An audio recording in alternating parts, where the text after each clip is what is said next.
Hello guys, welcome back. Today I'm sharing with you a millefeuille recipe. If you're new here, welcome. My name is Aya and I do a lot of recipes and I will love it if you subscribe and give the video a thumbs up if you enjoy it.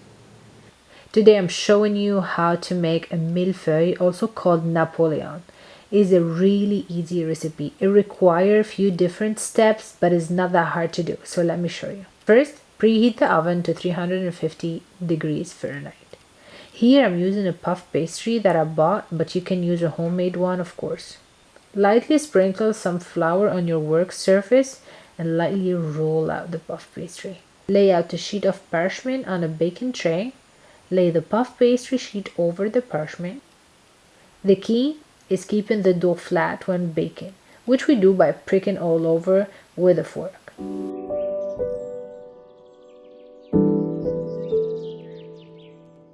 Make sure you don't miss any spots.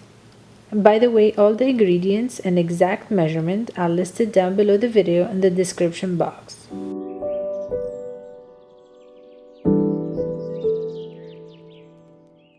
Place a piece of parchment paper on top of the puff pastry, then place another baking sheet on top of the parchment. This helps weigh the pastry down during the baking so it doesn't puff up too much. Bake in the oven for 25 to 30 minutes. It took me 30 minutes, but it really depends on how thick you made the pastry. So just keep an eye on it because you don't want to overbake it. Remove the baking sheet, the parchment paper, transfer the puff pastry to a cooling rack and allow it to cool completely. You don't want to work with it right now. Now let's prepare the pastry cream. In a medium saucepan, add in milk, vanilla extract, or better, vanilla beans paste. I didn't have any available, but that's fine. I use vanilla extract. And half of the sugar. Bring to a simmer over medium-low heat. It is recommended to use a stainless steel pot. Make sure it's covered as we don't want to lose any of the liquid. In a mixer bowl, whisk together egg yolk and the rest of the sugar. Don't let the sugar sit with the egg yolk or it will develop a skin and your pastry cream will have some lumps. So make sure you whisk it right away. This will take a couple minutes, but you want to make sure that the mixture turns white. Now we add the cornstarch and we give it a good mix.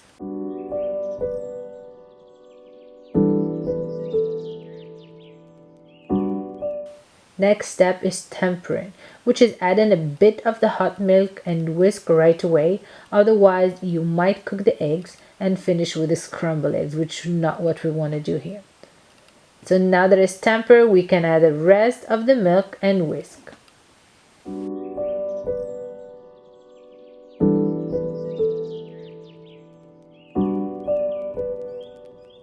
The entire mixture goes back into the pot. Place it over medium heat and cook it, stirring the whole time until the pastry cream thickens.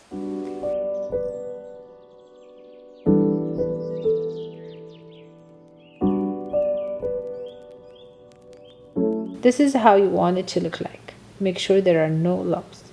If so, strain it through a fine sieve into a bowl. Transfer into a bowl and cover the cream with plastic wrap. Make sure the plastic wrap is touching the custard and let it cool at room temperature. This might take 3 hours.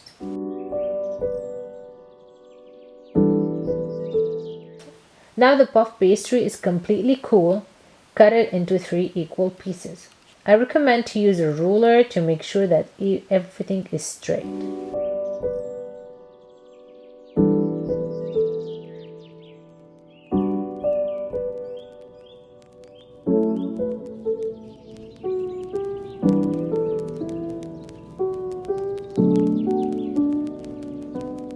Here I want to show you how the puff pastry is flat. That's exactly what we're looking for. For this step, I'm going to use 2 pieces. Using a pastry bag is the easiest way to work with the pastry cream, but you can also use a spoon.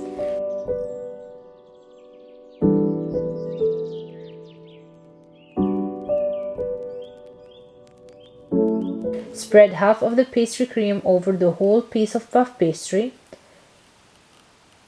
The layer of cream should be about 1 centimeter thick.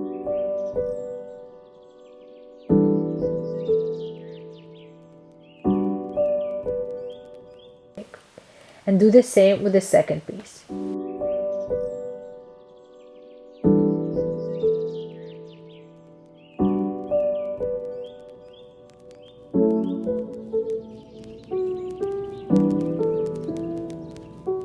Now it's time to assemble. Place the two pieces on top of each other. You might realize at this point that some areas are empty, so just add some of the pastry cream to make sure it's even.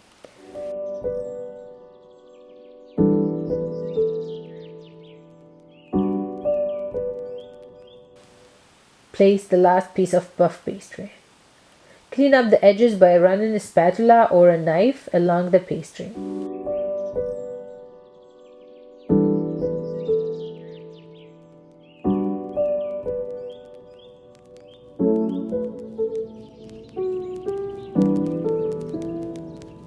Now we are done assembling the millefeuille. We can start making the icing by whisking together the icing sugar and 2.5 tablespoons of milk till smooth. The original recipe called for a white icing with stripes of chocolate icing, but today we are making it a bit different as I'm adding 2 tablespoons of Dulce de leche.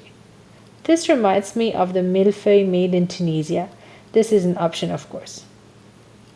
No. We are looking for thick, not too runny icing.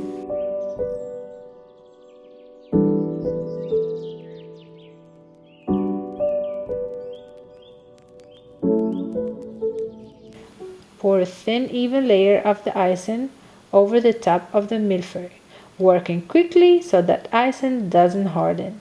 Clean up the edges by running a spatula or a knife alongside the pastry. Let the icing harden in the fridge before slicing and serving. I recommend to wait at least 6 hours.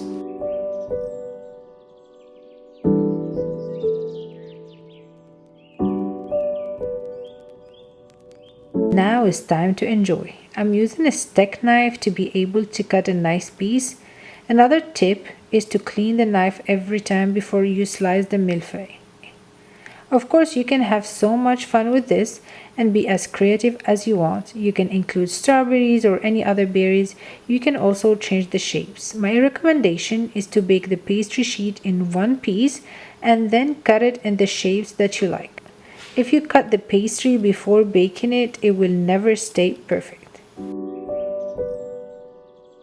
Thank you for watching the video. Please subscribe if you're new and give this video a thumbs up if you enjoyed it, and I will see you in the next video.